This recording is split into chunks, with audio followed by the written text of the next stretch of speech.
تو گویا کوئی بھی کام ہو اس سے پہلے تیاری کا کرنا، اور تیاری میں دو چیزیں آتی ہیں، نمبر ایک ذہنی تیاری اور نمبر دو عملی تیاری۔ ذہنی تیاری میں کیا چیزیں شامل ہیں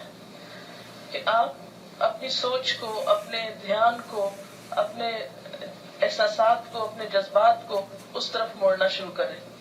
ایسے اسباب اور ایسے حالات سے گزریں کہ جس سے آپ ذہنی طور پر اس چیز کے کرنے کے لیے فوکس ہو جائیں۔ عملی تیاری میں کیا چیز آتی ہے کہ مثلا آپ کو معلوم ہے کہ رمضان میں آپ کو اتنا راشن چاہیے، جیسے گھریلو خواتین ہیں جو گھر چلاتی ہیں،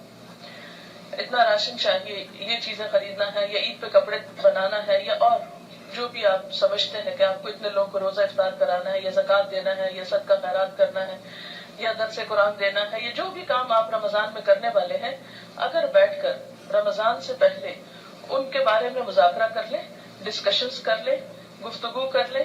تیاری کر لیں، عملی طور پر آپ بازار جا کر اپنا حساب کتاب کر لیں کہ کتنا خرید و فروخت کرنی، یا منگوا لیں، اگر آپ خود نہیں جاتے تو بھی منگوا کے سب چیزیں کچن کی ایک طرح سے دوبارہ سیٹنگ کر کے ہر چیز سحری افطاری کے اعتبار سے، پھر ٹائم ٹیبل آپ کے پاس وہ ہونا چاہیے جس کو دیکھ کے آپ سحری افطاری کے اوقات فالو کرتے ہیں۔ پھر اسی طرح اگر آپ کو کہیں اور تراویح پڑھنے کے لیے جانا ہے تو سواری کا ارینجمنٹ، یہ کس کے ساتھ جانا ہے، یہ کس کو اور ساتھ میں لانا ہے، یہ ساری چیزیں رمضان سے پہلے ایک ایک کر کے جن کا ابھی میں ذکر کروں گی، ان کو عملی طور پر بھی تیار کر کے رکھ لیں اپنے پاس۔ اس سے آسانی یہ ہوگی کہ جب کام شروع ہوگا تو آپ رائٹ اوے کام ڈے ون سے شروع کر دیں گے، اور اگر آپ تیار نہیں ہوں گے تو پہلا عشرہ تو آپ کا صرف سوچ بنانے میں گزر جائے گا کہ اچھا رمضان آئے۔ یہ باتیں میں اپنے تجربے سے کر رہی ہوں۔ مجھے فرسٹ ٹائم جب عمرے پر جانا تھا، رمضان میں ہی جانا تھا، تو کتابوں میں تو بہت دفعہ عمرے کے بارے میں پڑھا تھا، لیکن میں اس وقت تعلیم کی حالت میں تھی اور لمبا سفر ایک کر رہی تھی کئی مہینے سے تحقیق کے سلسلے میں، تو اردن میں آ کے ہمیں جانا تھا، اردن سے ہمیں جانا تھا، تو مجھے لالچ یہ تھی کہ کیوں نہ کچھ اسکالر سے مل لیا جائے۔ ایک عالم کے پاس سے اٹھتے تو دوسرے کے پاس، دوسرے سے تیسرے، ہمارا دن انہی سوچوں اور انہی مشغلوں میں گزر جاتا، یا لائبریریاں یا عالم، بہت نیک کام تھا، لیکن جو نفل عبادت بھی یعنی عمرہ ہم کرنے جا رہے تھے اس کے لیے میں ذہنی طور پر اپنے آپ کو تیار ہی نہیں کیا۔ لہذا نتیجہ یہ ہوا کہ جب فائنل ہو گیا، پہلے تو سیٹ کا بھی کچھ مسئلہ تھا کہ آخری عشرے میں سیٹس بہت مشکل ہوتی، اس کی طے نہیں ہو رہا تھا، تو وہ پھر ہاف ہارٹیڈلی انسان تیاری کرتا ہے نا۔ جب وہ ہو گئی تو اچانک مجھے جانا پڑا، مجھے یاد ہے میرے پاس تو احرام کے لیے پراپر چادر ہی نہیں ہے، اور مجھے اور کیا کرنا ہے، اور جس وقت میں جا رہی تھی تو میں جسے کہتے ہیں نا کہ روحانی طور پر پوری طرح ان نہیں تھی، میں وہ لائبریریوں اور کتابوں اور استادوں میں کھوئی ہوئی تھی۔ تو اگرچہ آپ پڑھ رہے ہیں، اس وقت تعلیم حاصل کر رہے ہیں، آپ بھی روز قرآن پڑھ رہے ہیں، سبق یاد کر رہے ہیں، ٹیسٹ دے رہے ہیں، یہ کر رہے ہیں، وہ کر رہے ہیں، یہ سب بڑے نیک کام ہے اپنی جگہ، یا اسی طرح گھر میں کچھ اور دنیا داری کے کام کر رہے ہیں، اچھا ہے، کسی کی خدمت، کچھ بھی آپ مباح کاموں میں ہیں، لیکن ان سب چیزوں کے باوجود آپ کو تھوڑا سا ٹائم ضرور نکالنا ہے جس میں بیٹھ کر آپ اپنے آپ کو چیک کریں کہ میں نے کیا ذہنی اور عملی تیاری کر لی ہے یا نہیں کی۔ اب اس میں آپ دیکھیے کہ انشاءاللہ آپ کو اس سیٹرڈے کو چھٹی دے رہے ہیں عملی تیاری کے لیے، کہ آپ لوگ گھر میں اپنی مثلاً اگر آپ نے تلاوت کرنی ہے تو کرنی ہے، اور دعاؤں کی کتابیں پڑھنی ہے تو کون سی پڑھنی ہے اور کس اوقات میں، اور ان کو رکھنا کہاں ہے، کیونکہ میں اگر اپنی چیز صحیح جگہ پر نہ رکھوں تو میرے پاس اتنا کم ٹائم ہوتا ہے کہ وہ چیز مس ہو جاتی ہے، کیونکہ مجھے ایک مشین کی طرح چلنا پڑتا ہے بازو کا۔ اب یہ ہوتا ہے کہ میں دعائیں جہاں تک پڑھتی ہوں اس میں ساتھ نشانی رکھتی ہوں، اگر کوئی اور آ کے میری کتاب اٹھا لے نشانی ہلا دے تو مجھے ایک اپسیٹ سی میں ہو جاتی ہوں کہ وہ روٹین میں خلل آ گیا، وہ یعنی وہ ہوتا ہے نا اندر ایک سسٹم آپ کے سیٹ ہے، اگر وہ ہل جائے تو تھوڑا سا روحانی کیفیت میں بھی فرق آتا ہے۔ تو اب یہ نہیں کہ جیسے ایک کتاب ہے اور گھر والے سارے اس کو پڑھ رہے ہیں اخبار کی طرف، جیسے ایک اخبار آتا ہے نا تو سارے گھر والے اس کو چھین جھپٹ رہے ہوتے ہیں، تو آپ بھی اگر ایک دعاؤں کا کارڈ ہے یا ایک کتاب ہے تو وہ سارا گھر اسی کو پڑھ رہا ہے، اور عین افطاری کے وقت دعائیں مانگتے وقت چھینا جھپٹی ہو رہی، مجھے دے دو، بس کرو، تم اتنی لمبا کر دیا۔ اس سے کیا ہوگا، آپ کی روحانی کیفیت میں فرق ہوگا۔ ٹھیک ہے آپ اپنا دے دیجئے کسی کو اور آپ اپنے ہاتھ سے لکھ کے رکھ لیجئے یا اپنے سینے میں لکھ کے رکھ لیجئے، اور ان چیزوں کو آپ ترتیب سے، پھر اسی طرح یعنی اس سیٹرڈے کی چھٹی کو انشاءاللہ تعالیٰ اور پھر 7 سنڈے 2 دن آپ کو مل جائیں گے، تو جو تو خواتین ہیں ان کے تو بہت سارے کام ہیں، لڑکیاں بھی آپ کیا کریں، گھر والوں کو صرف اپنی تیاری نہیں کہ گھر والوں کو بھی مینٹلی تیار کریں اور ان کے لیے بھی ایسی چیزیں تیار رکھیں. ایک چھوٹا سا کارڈ لے لیں. اور میں عموماً کیا کرتی ہوں, جو شادی وادی کے کارڈ آتے ہیں نا وہ اتنے مہنگے ہوتے ہیں عام طور پر, اور اس کے ایک سائڈ پہ کچھ چھوٹی سی بات لکھی ہوتی ہے, دوسری سائڈ خالی ہوتی ہے, پھینکتے ہوئے بھی دل نہیں کرتا, جمع کر کے بھی بے وجہ کا جنگ اکٹھا ہو جاتا ہے. تو میں ہمیشہ اس کی بیک سائڈ کو اس طرح کی اپنے ذہنی طور پر جو باتیں مجھے کرنی ہوتی ہیں ان کو لکھ کے سامنے رکھ لیتی ہوں. وہ اگر کہیں ٹکائے تو یوں کھڑے بھی ہو جاتے ہیں, اگر لکھ کے رکھے تو جلدی خراب بھی نہیں ہوتے. تو اس پر جو کام آپ کو کرنے ہیں یہ چیزیں آپ نے روز کرنی ہے. مثلا میں نے لکھ کے رکھا ہوا کہ سب سے پہلے صبح میں کیا پڑھنا ہے, اس کے بعد تسبیحات کون سی کرنی. حالانکہ مجھے پتا ہے یہ کرنی ہے, لیکن پھر بھی میں کاموں کے پریشر میں بازو کو بھولنے لگتی ہوں. تو میں وہ کارڈ مجھے یاد دلاتا ہے کہ آج میں نے یہ کام نہیں کیا. جس طرح آپ کو ایک چیک لسٹ دی گئی تھی, اسی طرح آپ کو یہ کارڈ جو ہے جائزہ کارڈ اس کا نام آپ رکھ سکتے ہیں اپنے لیے, یعنی اپنا سیلف انالیسس کے لیے. کہ مثلا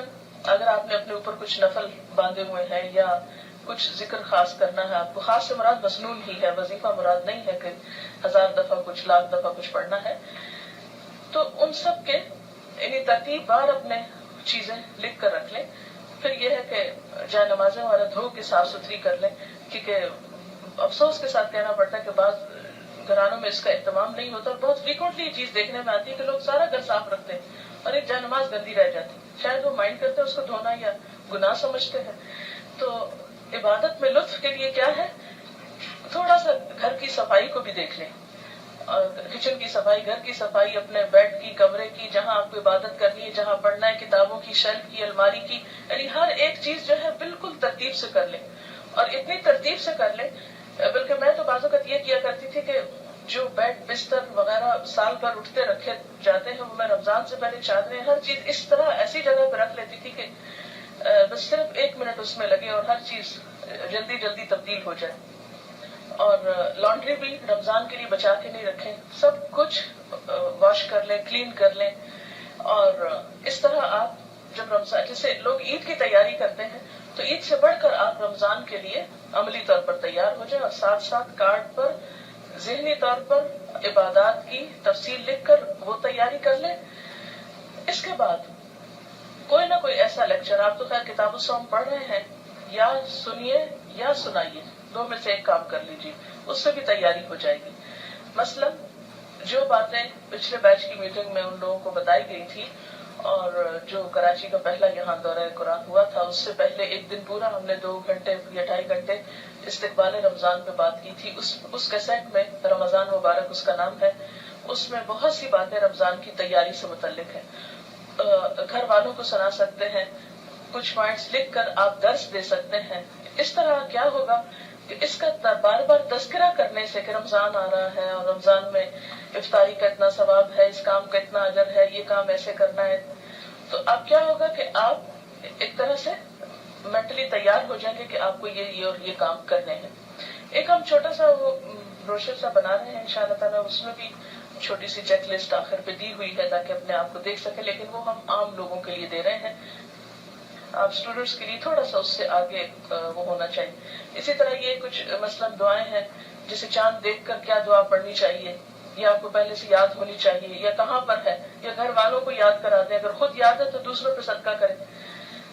پھر اسی طرح لیلۃ القدر کی دعا جو ہے وہ آپ کو زبانی آنی بھی چاہیے. ایک کام آپ اور کر سکتے ہیں اگر اللہ آپ کو توفیق دے, کہ ایک چارٹ پیپر اگر گھر میں لے کے رکھ لیں, اور چھوٹے چھوٹے اسٹرپس کاٹ کے اپنی فریج کے اوپر یا ڈائننگ ہال میں جہاں کہیں زیادہ لوگ جمع ہوتے ہیں, کیونکہ ساری افطاری میں ہی گھر میں عام طور پر لوگ اکٹھے ہوتے ہیں, تو ایسے کسی بھی جگہ پر جہاں آپ دیوار خراب نہ کریں, تو وہ کچھ بھی دعا اس طرح کی لکھ کے لگا دیں, تاکہ جب وہ بیٹھیں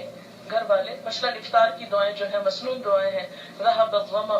وابتلت العروق وثبت الاجر انشاءاللہ, یہ مسنون دعا ہے, لیکن عموماً ہمارے معاشرے میں اس کا رواج نہیں ہے پڑھنے کا. اسی طرح اگر آپ کسی کے یہاں افطار کرتے ہیں تو ان کے لیے جو دعا ہے وہ, پھر اسی طرح ایک اور دعا بھی جو ہے افطار کی, لیکن سحری کی کوئی خاص دعا جو ہے کسی حدیث سے ثابت نہیں ہے, اور نہ ہی کوئی مسنون ہے. وہ بسم اللہ سے شروع کر کے آپ کھانا کھانے کے اینڈ کی دعا جو ہے وہ پڑھ سکتے ہیں. پھر اسی طرح عید کے دن کی جو دعا ہے وہ آپ پڑھ سکتے ہیں, اللہم انا نسألک عیشۃ نقیۃ ومیتۃ سویۃ. یہ ورقہ ہم انشاءاللہ اویلیبل کر دیں گے، اس میں ہوگی، ہم چاہتے تو تھے اس کو پراپر شیپ دیں، لیکن ابھی اس سال اگر اتنا ہی ہو کہ یہ صرف یاد دہانی کے لیے کاغذ آپ کے لیے اویلیبل ہو تو یہ بھی کافی ہے۔ اور ان دعاؤں کو صرف یہاں سے دیکھ کے کون کون ورقہ پڑے گا، یہ ورقہ صرف اس لیے کہ آپ اس سے لے کے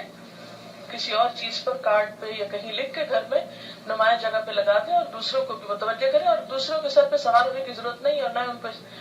انہیں تاکید بار بار کرنے کی۔ بات یہ ہے کہ جب آپ خود سنجیدہ ہوں گے، جب آپ خود یکسوئی اور خشوع کے ساتھ دیکھ کے دعا مانگ رہے ہوں گے، پڑھ رہے ہوں گے، تو جو دیکھنے والے ہیں وہ دیکھ کے سبق لیتے ہیں۔ ایک چیز جو انسانوں کی بہت کمزوری ہے اور وہ ہے نقالی، چاہے اچھی ہو چاہے بری ہو، اور اللہ تعالیٰ نے بیسیکلی اس لیے رکھی کہ انسان کچھ سیکھ سکے۔ اگر آپ دیکھیں گے تو یہ کمزوری بچوں میں بھی بہت ہوتی ہے، خود نہیں کام کریں گے، اگر کوئی مثلا خود کھانا نہیں کھائیں گے تو دیکھیں کوئی کھا رہا ہے تو فوراً کھانے لگیں گے، ہر وہ کام کرنے کی کوشش کریں گے جو کوئی دوسرا کر رہا ہو۔ اسی طرح یہ صرف بچپنا بچوں میں نہیں ہوتا، یہ بچپنا بعض اوقات بڑوں میں بھی بہت ہوتا ہے کہ خود نہیں کچھ کریں گے اور نہ کسی کو کرنے دیں گے، لیکن اگر دیکھیں کہ کوئی کر رہا ہے تو فوراً کاپی کرنے کی کوشش کریں گے۔ تو کیوں نہیں آپ اس چیز سے فائدہ اٹھاتے اور لوگوں کی اس چیز کو، اس کمزوری کو ایک پازیٹو رخ دیتے کہ آپ ان کے سامنے ایک عملی اگزامپل بنے، مت کہیں کسی کو پڑھو پڑھو اس کا ہی۔ جب آپ منہ ہلا رہے ہوں گے تو پوچھیں گے کیا پڑھ رہی ہو، پوچھتے ہیں نا، جب آپ کچھ پڑھ رہے ہیں یا خاموش ہیں کہ کیا کر رہی ہو، تو اس وقت آپ بتا سکتے ہیں یہ دعا ہے اور نبی صلی اللہ علیہ وسلم پڑھا کرتے تھے اور اس سے ہمارے عمل میں کئی گنا اضافہ ہو سکتا ہے۔ اور سامنے لگی ہوئی اگر ان کو پڑھنا ہے تو پڑھ لیں گے وہ بھی، جن پہ آپ کا بس چلتا ہو، جو آپ کی زیادہ سنتے ہو، جن کے ساتھ آپ بات کر کے زیادہ انجوائے کر سکتے ہو، ان کے ساتھ تو آپ خوب کیجیے، اور جو لوگ نہیں آپ کی سننا چاہتے ان کو مت سنائیے اور صرف اپنا عمل دکھاتے جائیے، انشاءاللہ تعالیٰ وہ بھی کر لیں گے۔